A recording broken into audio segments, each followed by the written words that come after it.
Amen. Alors, bien-aimés, bienvenue au refuge Cité de Vie. Amen. Alors, le mois dernier, nous avons parlé de la croissance spirituelle. Amen. Et lorsque nous avons parlé de la croissance spirituelle, beaucoup de gens ont été bénis ici. Nous avons tous découvert à quel niveau nous nous situons.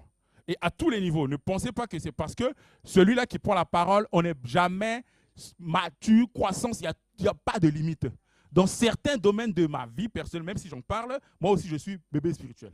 Parce que le fait d'être celui par lequel je parle, il y a peut-être certaines personnes qui vont penser qu'il pense qu'il est arrivé. Je ne suis pas arrivé. En toute humilité, je vous assure qu'on apprend tous les jours. On découvre tous les jours certains domaines de notre vie où nous sommes encore immatures. Amen. Donc, c'est une grâce. Si nous recevons cette parole, nous avons une vision de l'élargissement et nous ne pouvons pas atteindre cet élargissement, cette responsabilité, si nous ne croissons pas, si nous ne disposons pas de certaines capacités. Et ces capacités dont nous devons disposer pour accomplir cette vision d'élargissement, bien évidemment, il y a certaines choses à faire. Il y a les béabas. Tu ne peux pas rentrer dans cette dimension, bien évidemment, bien aimé, si tu ne deviens pas, si tu n'acceptes pas de croître. Amen. Donc, au travers de l'enseignement que nous avons reçu le mois dernier, nous avons compris que la croissance n'a rien à voir avec le nombre d'années que nous faisons dans les églises. Ça, tout le monde est clair.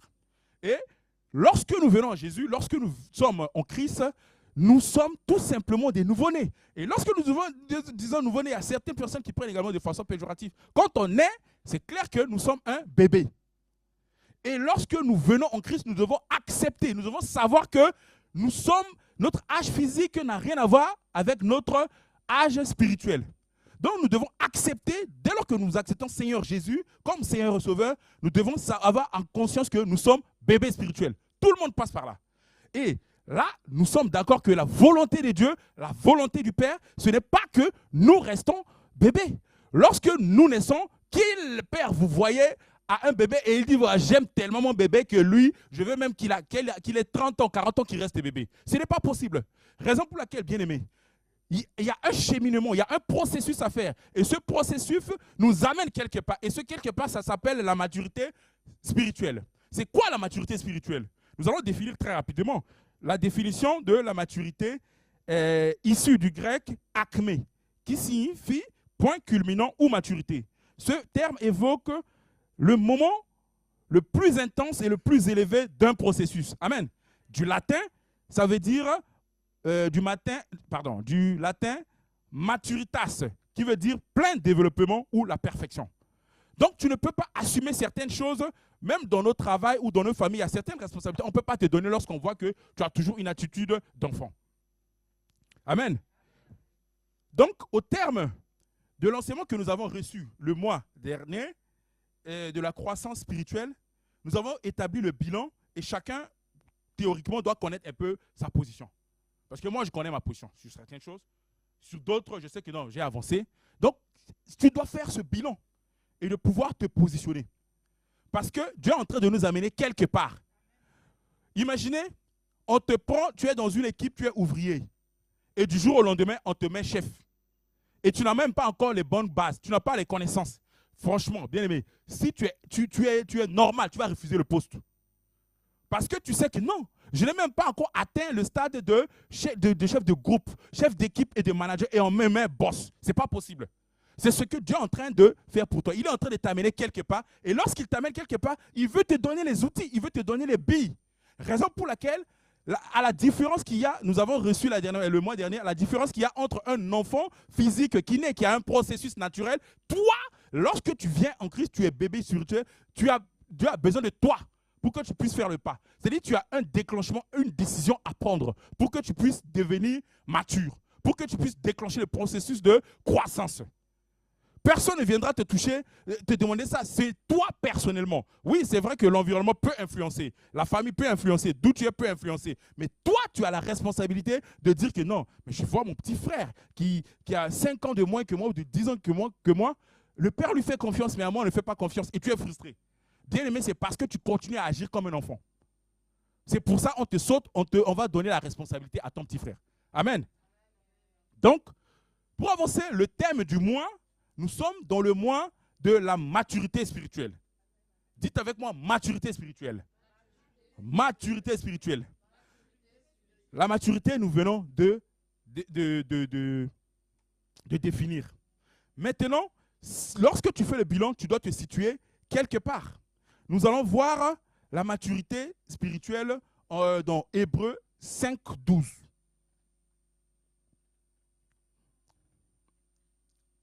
Hébreux 5, 12. La Bible déclare, « Vous, en effet, depuis longtemps, vous devrez être des maîtres. Vous avez encore besoin qu'on vous enseigne les premiers rudiments des oracles de Dieu.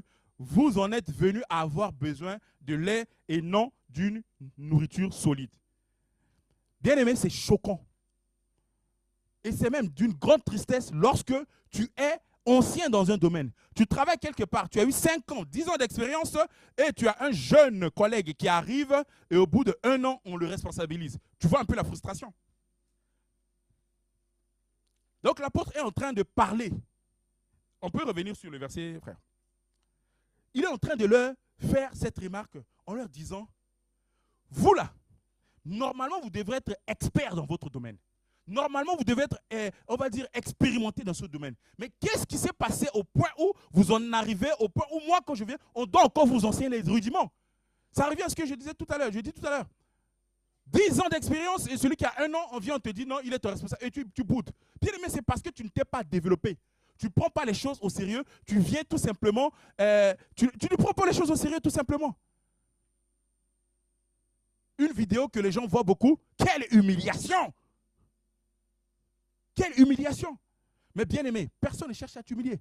Parce que pour accéder à un certain niveau, il y a un certain nombre de critères que toi, tu ne respectes pas pour le moment. Tout ce qui te reste à faire, c'est de te développer. Développe-toi et puis tu verras. Développe-toi. Lorsque je te dis de te développer, ça veut dire que tu as une part de responsabilité. C'est une décision. Jésus même, nous allons voir dans Luc 2, 52.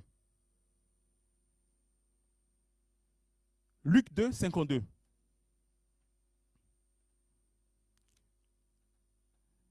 Et Jésus croissait en sagesse, en stature et en grâce devant Dieu et devant les hommes.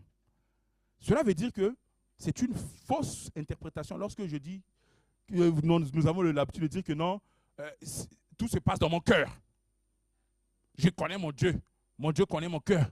Mon Dieu connaît l'état de mon cœur. C'est mon Dieu qui me connaît plus. Bien aimé, oui. Même Jésus, on nous dit qu'il augmente, il croissait en stature, en grâce et en position. Mais qui es-tu pour que tu sois dans l'église, tu sois dans la famille, tu estimes que toute la famille sait que toi tu es enfant de Dieu. Toute la famille sait que tu sers à l'église. Mais bien aimé, ça fait 10 ans, 20 ans.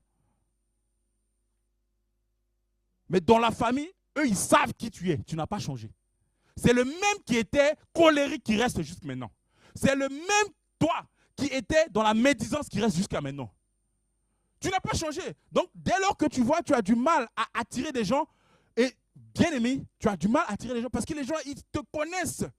Parce que Jésus, lui, il croissait en stature. Il croissait en position. Cela veut dire que c'est dans tous les domaines dans ta vie. Tu continues toujours à aimer comme un enfant. Tu aimes seulement ceux qui t'aiment. Tu aimes seulement ceux qui te font du bien. Tu aimes seulement ceux qui te complimentent. Bien aimé, nous parlons de la croissance. Tu dois décider de croître. Tu ne peux plus continuer comme ça. Tu ne peux plus. Si tu es dans cette situation, bien aimé, sache que tu es encore bébé spirituel. Amen. C'est la raison pour laquelle, aujourd'hui, notre sous-thème de ce jour, c'est comment savoir que tu dois grandir spirituellement. Autrement dit, comment savoir que tu as besoin de grandir spirituellement. Parce que lorsque nous faisons le bilan, parfois on a du mal à nous positionner. Oui, il y a certaines choses que nous n'avons peut-être pas conscience. Si c'est une odeur qui est naturelle, un comportement qui est naturel dans ton milieu, peut-être tu as du mal à savoir que cette attitude, ce caractère ou bien ce que je fais n'est pas approprié pour un enfant de Dieu. Raison pour laquelle, bien aimé, Dieu vient aujourd'hui te parler. Dieu vient aujourd'hui pour te parler. Amen. Bien aimé, conformément à notre thème, nous allons voir ici très rapidement les signes qui montrent que tu as besoin de devenir mature spirituellement. quels sont les signes qui montrent que tu as besoin de te développer. Parce que beaucoup pensent que parce qu'ils ont fait 10 ans, 20 ans dans les églises, ils sont matures.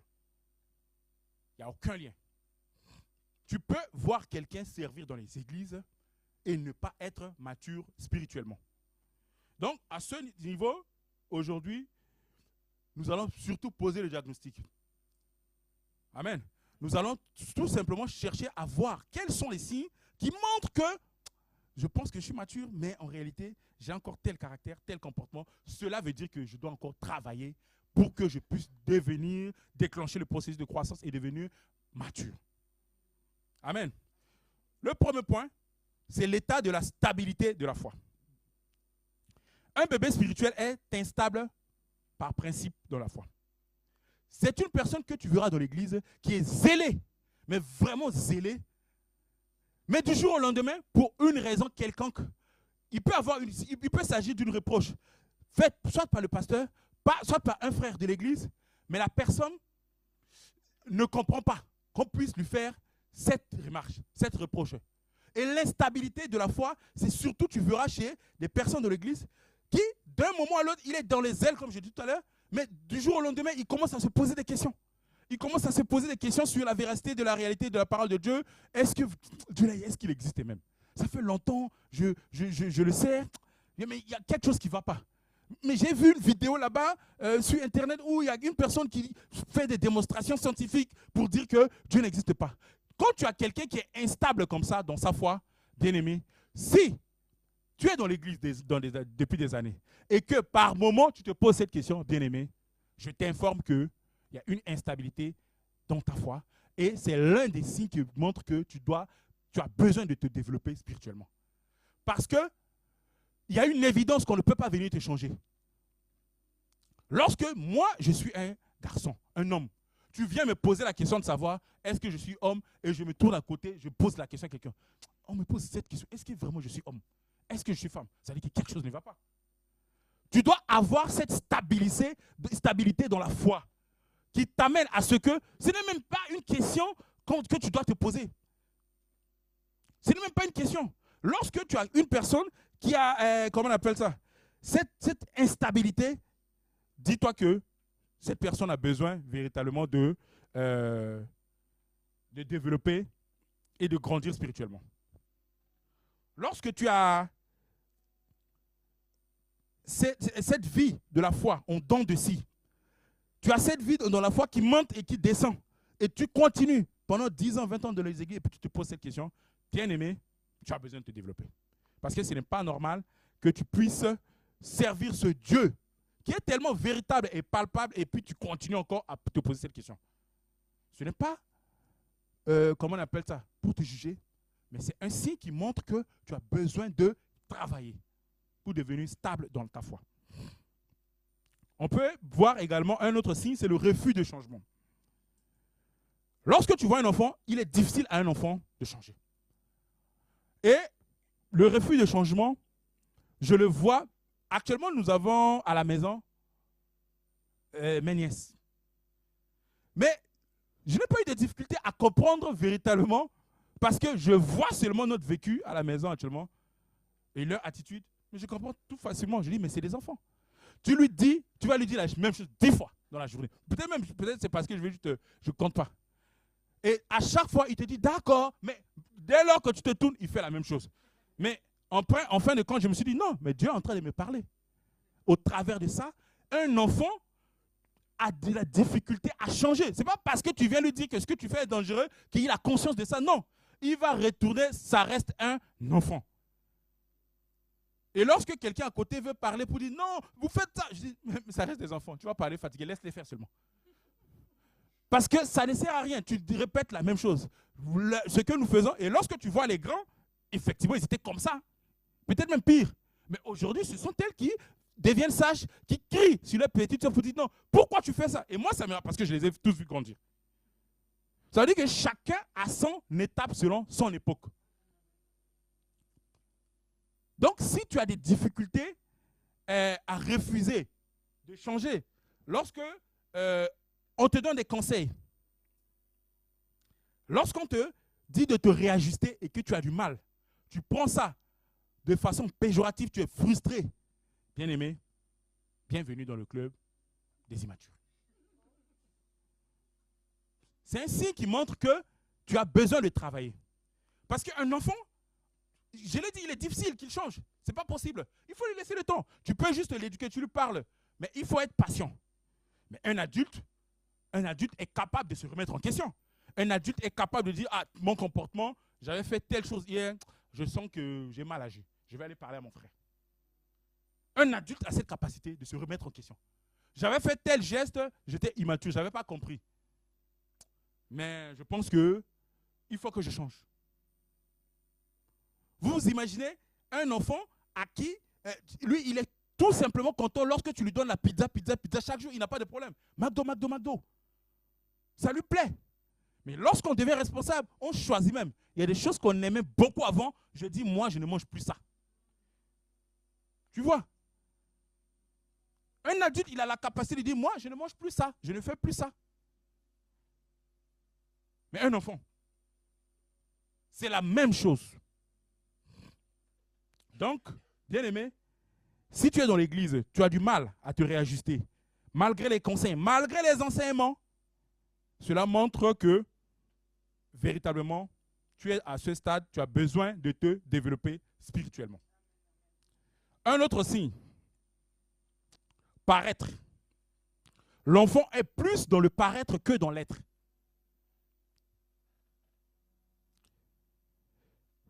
Vous allez voir dans les églises, il y a des personnes, dès qu'ils voient la présence du pasteur, dès qu'ils voient la présence d'un responsable, il est à tous les postes. Il veut montrer que c'est lui qui sait faire tout. Mais en réalité, c'est juste paraître. Attends tout simplement que les responsables ne soient plus là. Ou bien, tout simplement qu'on ne l'apprécie pas. Parce que généralement, ceux qui paraissent, c'est comme un enfant. L'enfant a besoin que tu viennes chaque jour le chuter. Ah oui, bravo. Oui, oh, mais tu as bien décidé. Les dessins que nos enfants font, ils viennent nous montrer là, avec les têtes comme ça. Tu dis, waouh! Tu lui dis, waouh, c'est joli. Mais tu vois comment? Mais il va encore aller dessiner encore un dessin plus moche. Mais tu dois apprécier. Parce que si tu n'apprécies pas, l'enfant peut pleurer pour ça. Donc, être mature spirituellement, c'est également être, ce n'est pas paraître. Tu peux pas être dans l'église et faire les choses, à chaque fois tu regardes à gauche, à droite, est-ce qu'on me voit? Mais pourquoi on ne me félicite pas? Amen. Donc, il ne faut pas être dans le paraître. Si tu vois que tu es dans le paraître, tu fais 2-3 choses à l'église, tu attends ce que les responsables viennent te féliciter. Tu attends ce que le pasteur vienne te prendre à côté. Ou bien un dimanche comme ça, voilà le frère, il a fait ci. Voilà la sœur a fait ça. Bien aimé. Un autre signe d'immaturité. Amen. Le manque d'autonomie spirituelle. Le manque d'autonomie spirituelle, un autre signe. Lorsque nous parlons du manque d'autonomie spirituelle, cela veut dire tout simplement que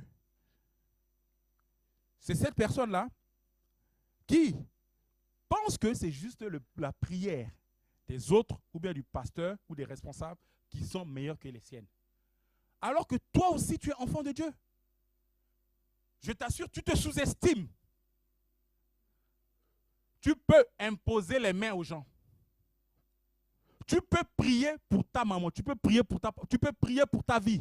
Oui, la prière d'ensemble, la prière en groupe, ça a son utilité. Amen. Je voulais le mot que je cherchais, prière en accord, prière d'accord. Voilà. Amen, ça a son utilité. Mais tu as besoin de te développer aussi spirituellement. Moi, je me souviens, j'étais hospitalisé en réanimation. Quand j'étais sorti, j'avais pris conscience que non, mais j'aurais pu partir. Je vous assure, mais c'était il y a longtemps. Hein. Je voulais prier, mais je vous assure que je ne savais pas prier. Et pourtant, je pensais être un chrétien. Parce que de chez moi, c'était YouTube que je faisais YouTube. Je mettais les chansons religieuses, je chantais. Pour moi, j'ai dit non, j'étais bon.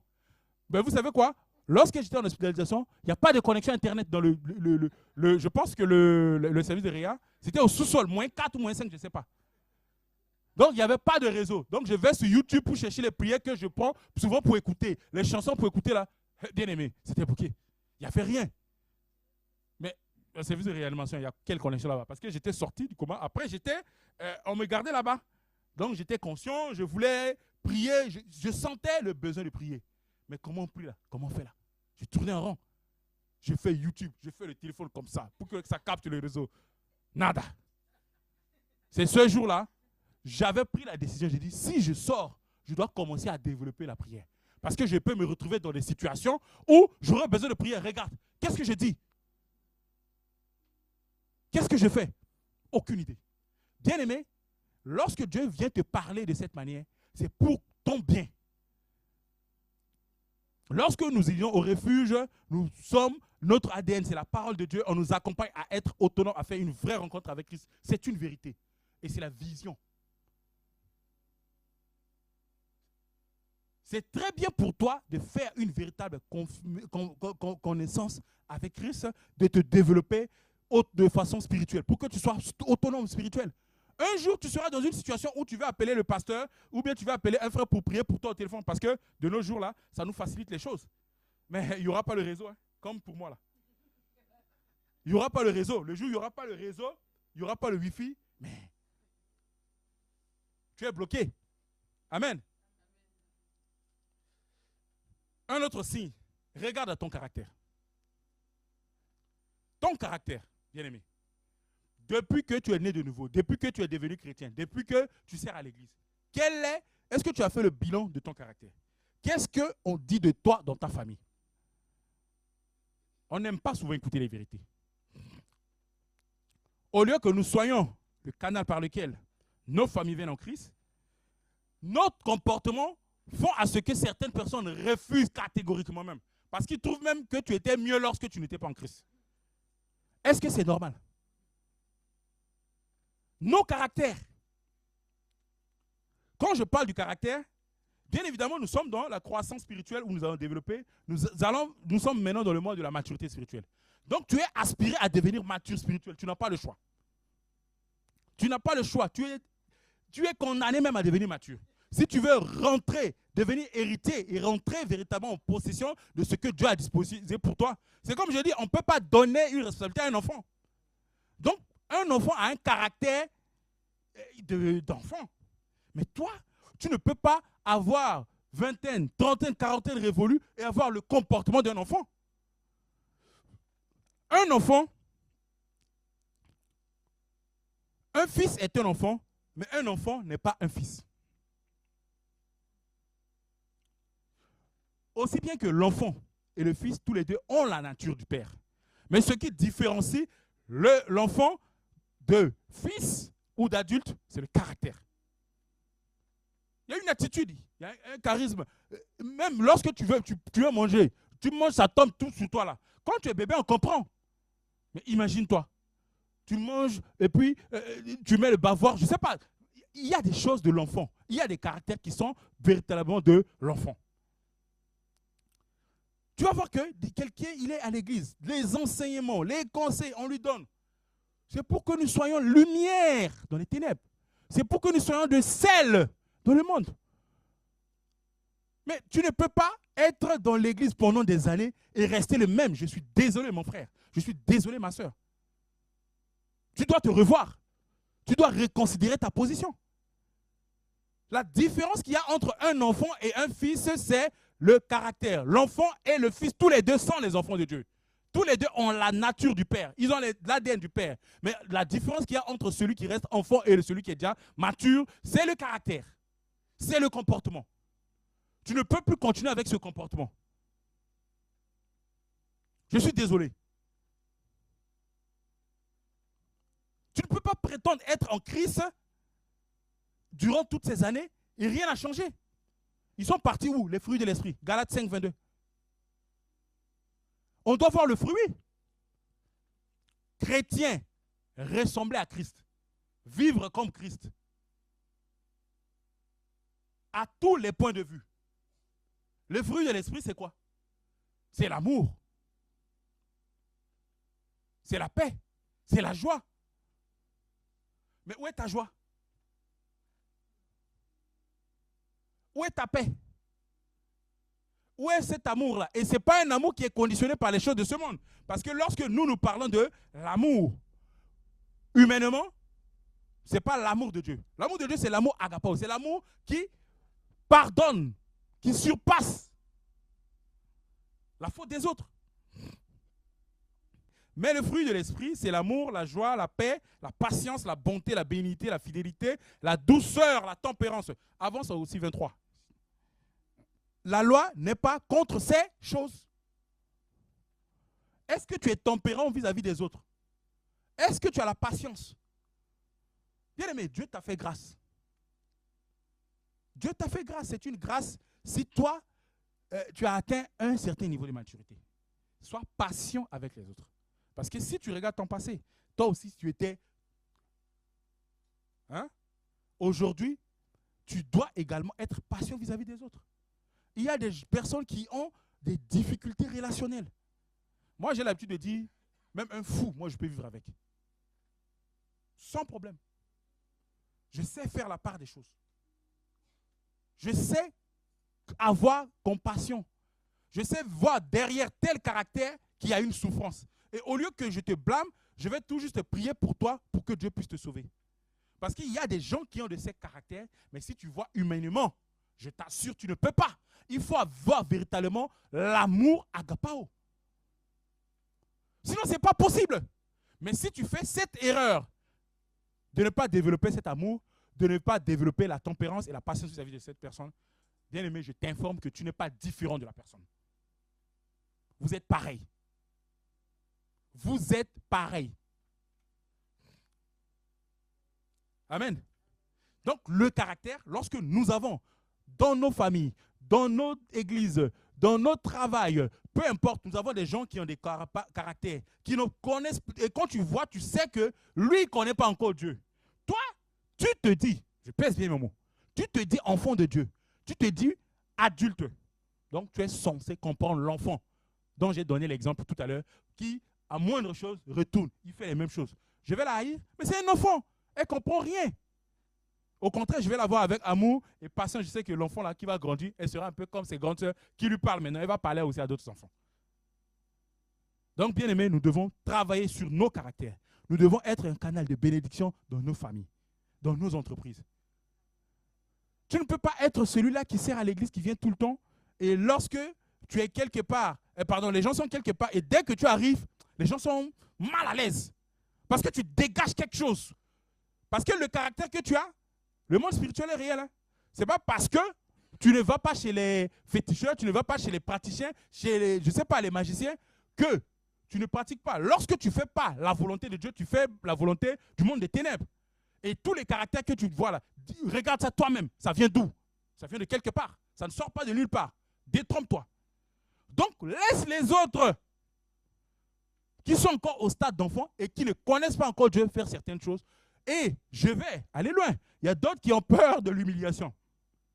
Bien-aimé, tu viens de louper quelque chose. La Bible dit l'humilité précède la gloire. Tu veux aller vers la gloire? Moi, je cherche même là où il y a l'humiliation. L'humiliation là. C'est où? Parce que je sais que après l'humiliation deviendra la gloire. Je ne veux pas être dans une posture de celui qui... non, bien-aimé. Travaille ton caractère. Si tu as un caractère d'un enfant dans tous les domaines, on aura le temps de tout développer. Aujourd'hui, vraiment, nous sommes dans l'introduction, puisque c'est le mois de la maturité. Je ne vais pas trop développer, mais on aura le temps de beaucoup plus développer. Que ce soit sur les caractères, sur les manques d'autonomie et tout. Un autre signe, la frustration et mauvaise perception des choses.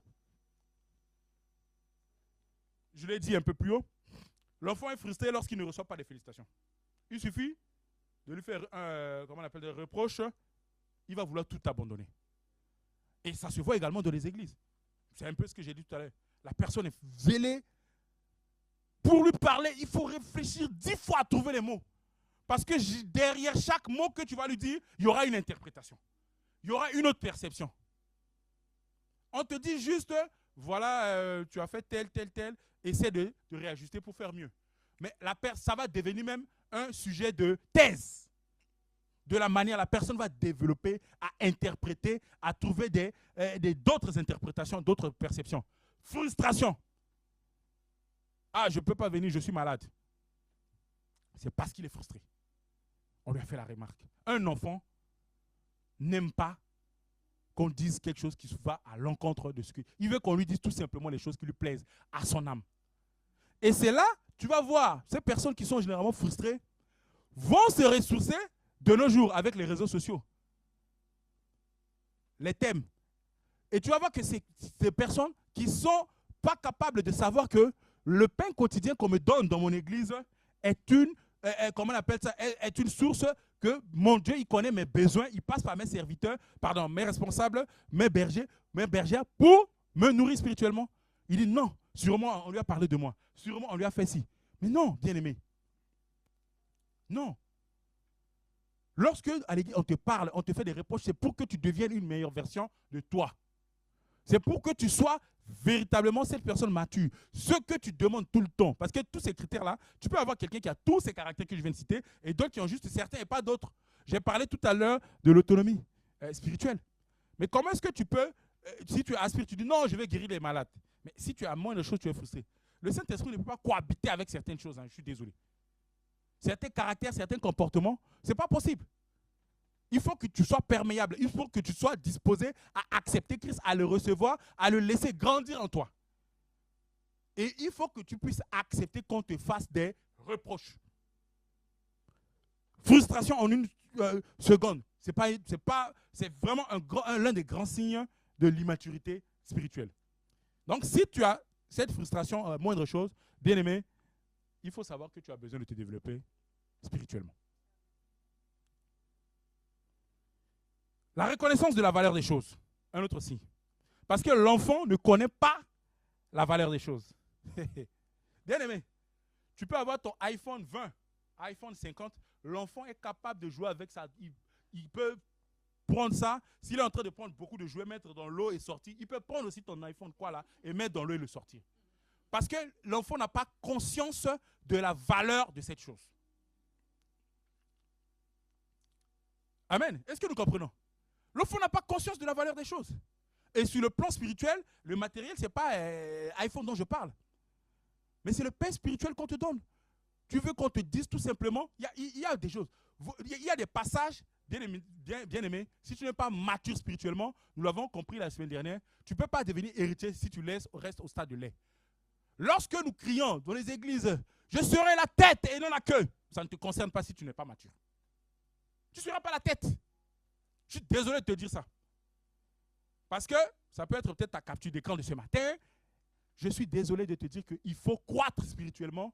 Il a dit véritablement, pour devenir héritier, il faut devenir mature. Dans les définitions, je n'avais pas beaucoup développé.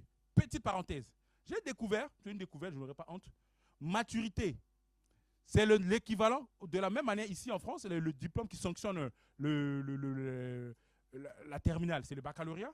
En Suisse, on appelle ça maturité. Oui. C'est-à-dire quand on dit, j'ai réussi à ma maturité. Oui, j'ai découvert dans ces... Donc, vous comprenez? Donc, telle personne a la maturité scientifique, telle personne a maturité... donc, baccalauréat égale maturité là-bas. En Suisse. Et j'ai découvert, j'ai dit, waouh! Donc, maturité dont on parle là, c'est dans tous les domaines. Hein. Cela veut dire quoi? Tu es aspiré à devenir mature. Si tu veux aller à une étape supérieure.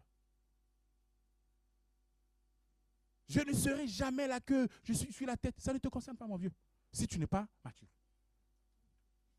Tu veux que cette parole-là s'applique dans ta vie, tu as besoin de te développer et devenir mature. Tous mes ennemis sont sous mes pieds. Bien-aimé, ça ne te concerne pas si tu n'es pas mature. Même le béaba que nous proclamons chaque jour. Le bonheur et la grâce m'accompagnent tous les jours de ma vie. Bien-aimé, si tu n'es pas mature, ça ne te concerne pas. Parce que le lait, le niveau du lait, le bébé, il est bébé, il a le temps de croître. Mais on ne peut pas te donner une responsabilité. Parce que si on te confie ce bonheur-là, qu'est-ce qui prouve que tu vas bien protéger? Donc, l'enfant ne connaît pas la valeur des choses. Beaucoup de personnes dans les églises n'ont pas conscience du prix que les responsables paient. Ils n'ont pas conscience. Ils prennent tout à la légère. Et tu vas voir, c'est des gens qui sont dans les églises, qui sont là tout le temps à critiquer copieusement les responsables, copieusement les frères, copieusement. Oh, aujourd'hui là, ils n'ont pas bien chanté. Mais viens chanter. Aujourd'hui là, c'est telle chose. Tout le temps des remarques, tout le temps des critiques. Mais c'est comme ça un enfant. Un enfant ne connaît pas la valeur des choses. Ce qui même aussi est très, très, très capital à préciser ici dans la valeur des choses. Nous disons tous que Jésus est mort à la croix pour nous. Christ est mort à la croix pour nous. Ok. Mais toi, de quel Christ tu parles lorsque tu entends seulement parler de sorcellerie? Tu as peur. Un enfant de Dieu dont la vie est cachée en Jésus ne peut pas avoir peur des sorciers. Ce n'est pas possible. Parce que toutes ces choses-là sont sous nos pieds. Il faut juste que tu sois conscient de ta nature. Ils existent, c'est vrai. Ils sont ce qu'ils sont. Mais toi aussi, tu es ce que tu es. Est-ce que tu as la considération de la valeur du sang de Jésus à la croix? Nous le proclamons, nous le disons, mais combien d'entre nous sommes véritablement conscients que c'est une puissance, c'est une grâce de l'avoir? Et c'est parce que nous l'avons, nous sommes protégés en toutes choses. Parce que lorsque notre vie n'est pas en Jésus, bien évidemment, nous sommes en danger devant ces choses-là. Viens, laisse Jésus te couvrir. Donne ta vie véritable à Jésus, tu verras que toutes ces choses-là, lorsqu'ils te voient, ils fuiront. Bien-aimé, tant que tu restes bébé spirituel, tu ne peux pas avoir accès à l'héritage. C'est la raison pour laquelle lorsque tu présentes tous ces signes que je viens de citer, peut-être il y a d'autres que tu connais que je n'ai pas cités ici, sache que tu as besoin de te développer spirituellement. Parce que Dieu nous accompagne, Dieu nous amène quelque part. Il nous amène quelque part. Et ce quelque part, nous ne pouvons y arriver lorsque nous aurons tous les billes, nous aurons les capacités, pour ne pas que nous soyons ceux ouvriers qu'on a projetés, responsables, et puis devant la situation, tremble. Tu te poses la question de savoir, croissance spirituelle, maturité spirituelle, ça rime à quoi? Qu'est-ce que ça m'apporte? Bien-aimé, ça t'apporte beaucoup de choses. Bon, nous allons aborder légèrement l'une des raisons, l'une des choses que ça t'apporte. Le fait de voir les choses, je vais résumer, le fait de voir les choses avec maturité spirituelle, cela te permet de comprendre les combats de ta vie. Beaucoup dans les églises parlent de combat. Mais c'est quoi le combat? Quel est le combat de ta vie? Lorsque tu vois les choses spirituellement, il y a des situations qui t'arrivent dans la vie. Tu ne vois pas les choses avec les yeux de la chair. Regarde le cas, comment il s'appelle? Le cas de Joseph. Le cas de Joseph, le cas de Jacob, beaucoup de cas. Lorsque tu vois tous ces cas, ces situations-là, ils ont vécu la trahison, ils ont vécu le rejet, l'humiliation. Qu'est-ce qu'ils n'ont pas vécu? Mais lorsque vous voyez dans Genèse 39, 21, vous aurez le temps de lire, vous allez voir que Joseph n'a jamais eu le temps de mépriser ses frères. Joseph n'a jamais eu le temps de mépriser la femme de Potiphar. Bien qu'il était devenu même premier ministre, il avait toutes les possibilités de se venger. Est-ce que vous l'avez vu se venger? Bien aimé, tu as subi trahison, rejet, abandon, qu'est-ce qu'on peut dire? Calomnie, ton image dégradée. Bien aimé, tu n'as pas idée de ce qui t'attend derrière ça. Même lorsque Jésus est avec les disciples sur la barque, il y a eu la tempête. Il était calme. Il était calme. Pourquoi? Parce que il est le Dieu.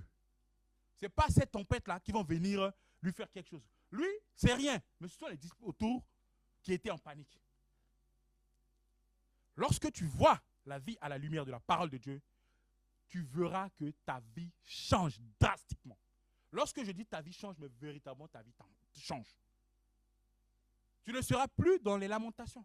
Lorsque quelqu'un te fait du mal, tu ne vas pas les voir avec les yeux de la chair, tu vas les voir les choses de façon spirituelle. Et tu comprends ce qui est derrière, ce qu'il faut prendre, ce qu'il ne faut pas prendre. Et je pense que cela doit également être ton témoignage. Tu as vécu une situation, ne vois pas les choses avec les yeux de la chair. On ne m'aime pas, on ne me fait ceci. Non, vois les choses avec les yeux de l'esprit. Tu ne sais pas ce que ton chômage là est en train de te préparer.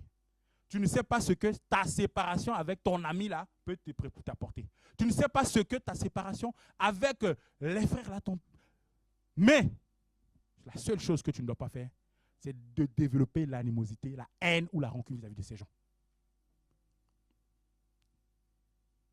Bien aimé, nous allons nous arrêter là pour aujourd'hui.